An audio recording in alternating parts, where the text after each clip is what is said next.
Hello and a very warm welcome to the interview on France 24. I'm Sanam Chantier. Joining me today is Brigadier General Hossein Dehqan. He was previously a Revolutionary Guard commander and Iran's defense minister. Today, General Dehqan is serving as a military advisor to Iran's highest power. That's Ayatollah Ali Khamenei, the supreme leader. And he joins us from Tehran. Thank you so much for being with us, sir. General Dehqan, you have repeatedly spoken of, and I quote, retaliatory measures to achieve bigger shifts in America's foreign policy. What else could that mean in the context of the Iran nuclear deal, which at this very moment is dangling by a thread? In the name of God, you have to clarify what domain is being discussed here, if you're speaking about the JCPOA or other issues. If the discussion is about the JCPOA, our position is very clear. Several countries had clinched an agreement with Iran. This was followed by a UN Security Council resolution. And from our perspective, this is a commitment from all the involved parties in this deal. If the Americans left this cord unilaterally and didn't see fit to deliver on their commitments, this, in our view, is a breach of the principles that are the norms of international behavior. Our view is that if the Americans have any claims on this issue, they have to return to 2015, which is when the accord was agreed on. We can start from there. So the Americans should lift all the imposed sanctions, the pressures that they have imposed on our people, all the restrictions on the banking sector, on insurance and transactions, all the problems that they have created. If they lift them and they come back to that point, then we can also return to the starting point that we had. And so what our nation wants from the U.S., and this is clearly something that we have announced explicitly, is that the Americans must come back and lift all the sanctions. That's when we will start again and return to our commitments that we had agreed upon. All our commitments are based on the framework of the JCPOA. If you look at Articles 26 and 36, we haven't taken any steps against the JCPOA up until this point. The party that has breached this is America. And I should also put forward a complaint to the Europeans, who unfortunately didn't take any serious or practical steps after the U.S. left the deal.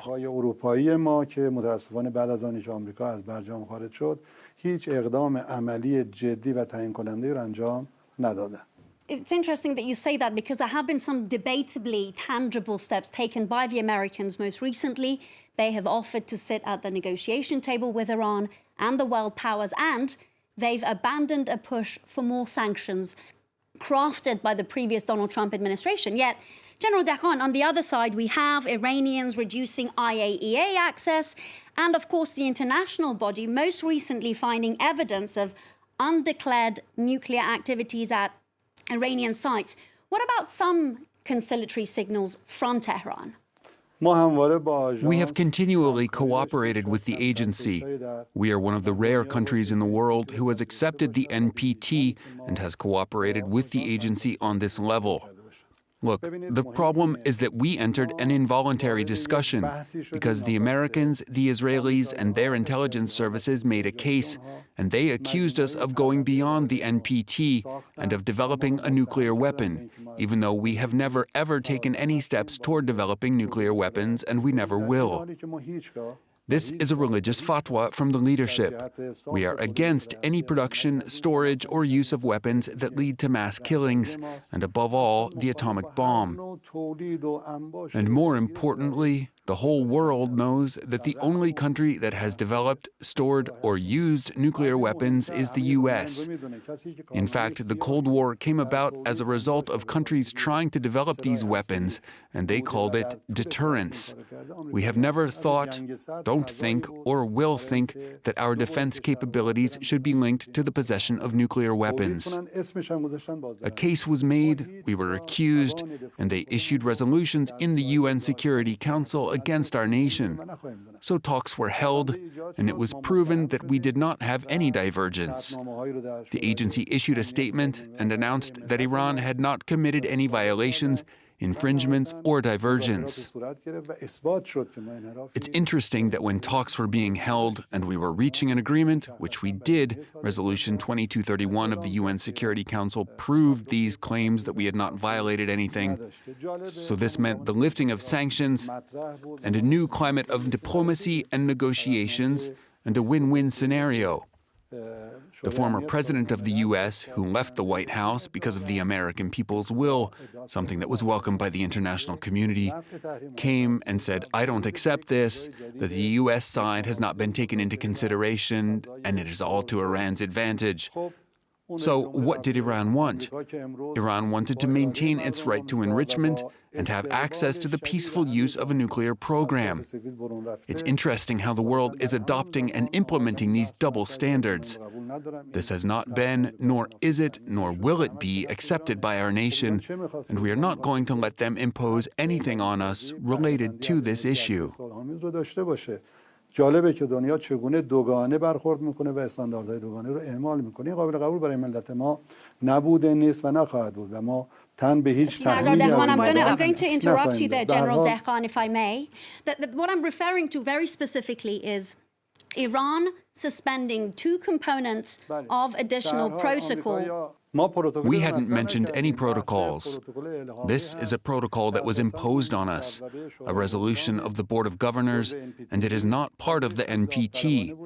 Accepting these protocols was voluntary and not obligatory.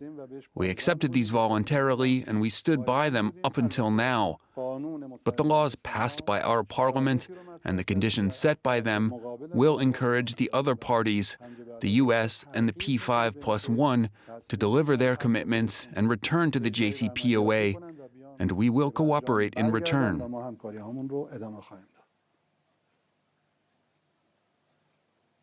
So what I was referring to earlier was actually Iran suspending two components of additional protocol, snap inspections and access to non-nuclear sites. But for now, let's shift the focus to the military angle. The other parties, the US and Europe, also want to negotiate over Iran's missile program, which we know has been unconditionally ruled out by Tehran.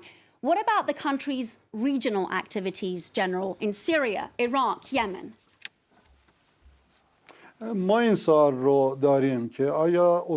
We have a question. What are the Europeans and the Americans doing in this region, which is where we live? This is our environment, our region. This is our home, and we are living here, and we don't have any serious issues with our neighbors. In fact, we haven't had any issues historically. There was only one incident with the U.S. provoking Iraq into an 8-year war with us, and we resisted and defended our country. We have to see what our presence in the region means. We don't have any role other than securing peace, stability, and calm, and we have done this to protect those who have been subjected to oppression and invasion. We need to acknowledge that it is Iran that is securing peace and stability in the region. If Iran had not confronted the Islamic State group, today the Europeans would be paying for masses of deaths that they were responsible for. Look at Paris, Germany, and all European countries who were seriously subjected to senseless attacks by the Islamic State group. Iran is paying for the security of the region and the world. It surprises me that a free country like yours, which is a symbol of freedom and human rights, while you are witness to these disasters, questions Iran about its activities in the region. Iran is not doing anything. We are saying the foreigners that came and made this region insecure should leave, and the region would regain its stability. We don't have any problems with our neighbors. We will simply defend anyone, anywhere in the world who is subjected to violation, pressure, sanction. This is the honor of these nations and their bid for independence and identity.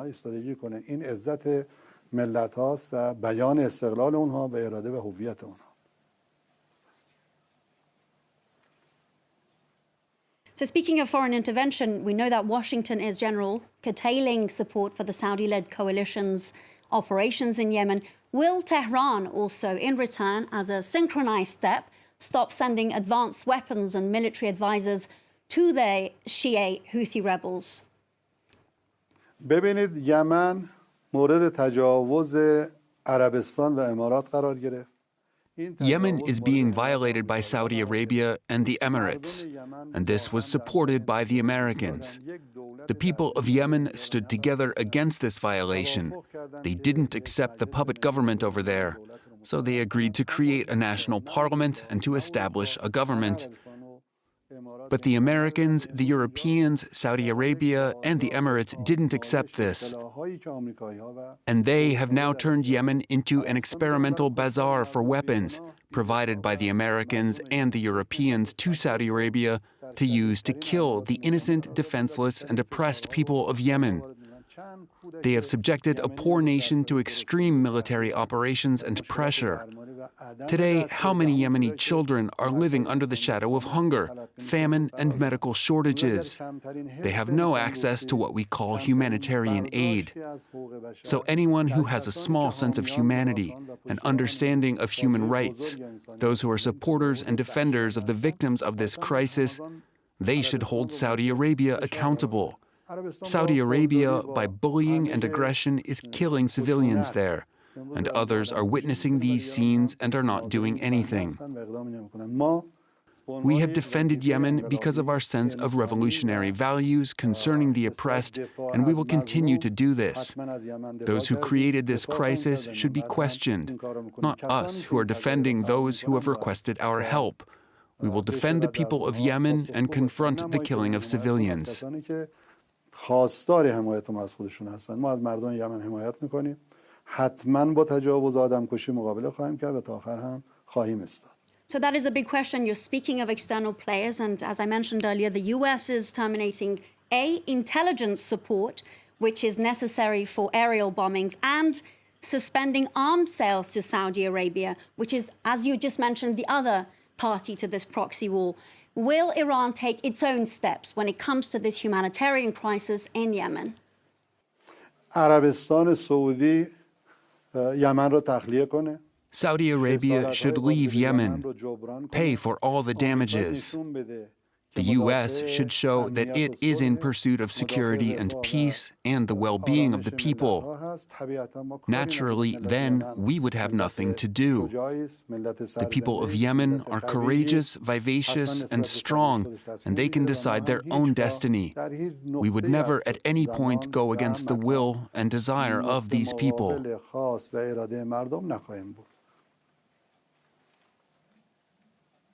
Okay, so you're confirming that Iran will pull out of Yemen if indeed the other party does. یقینا همینطوره. ببینید امروز ما توقعمون از That is absolutely the case. Our expectation from the big global powers, those who are party to the Security Council, those who have the power of veto and have the power to make decisions, they should make sure that those who violate other nations are forced to leave. They should threaten them and sanction them. It is interesting that the oppressor is being protected and those who are being violated have to accept this oppression. This is the logic that we are seeing based on the behavior of the Americans and even the West. This is not acceptable. I think this is a dark chapter in our history books concerning those who are in power and can prevent killings, but don't.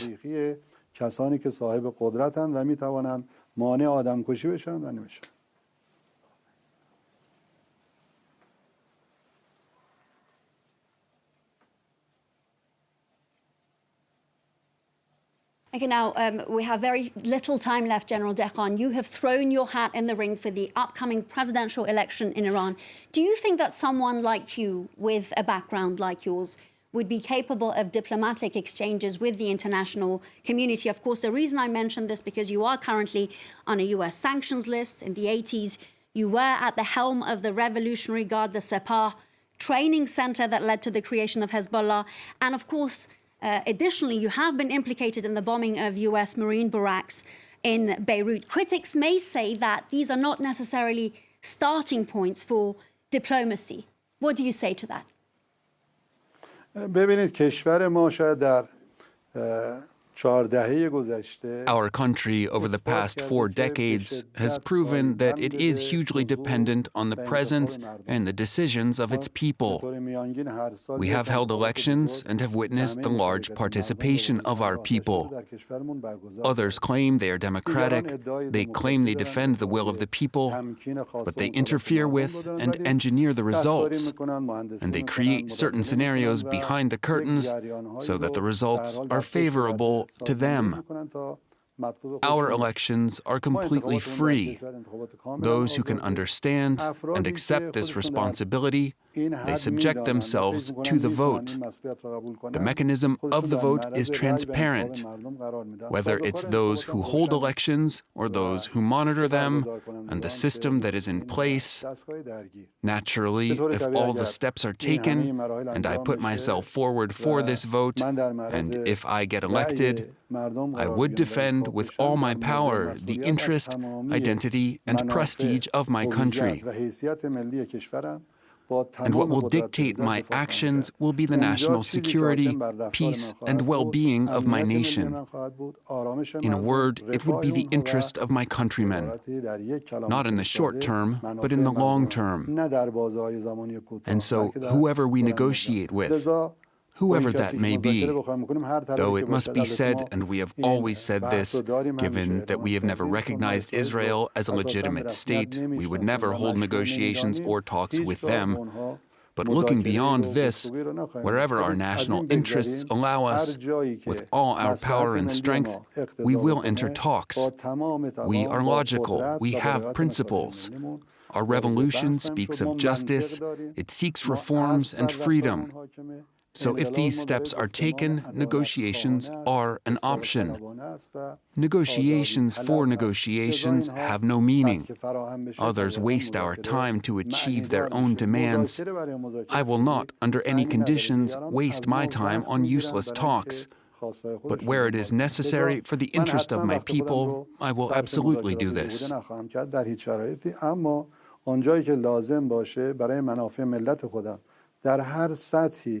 مذاکره کنم حتما این کار رو انجام خواهم داد.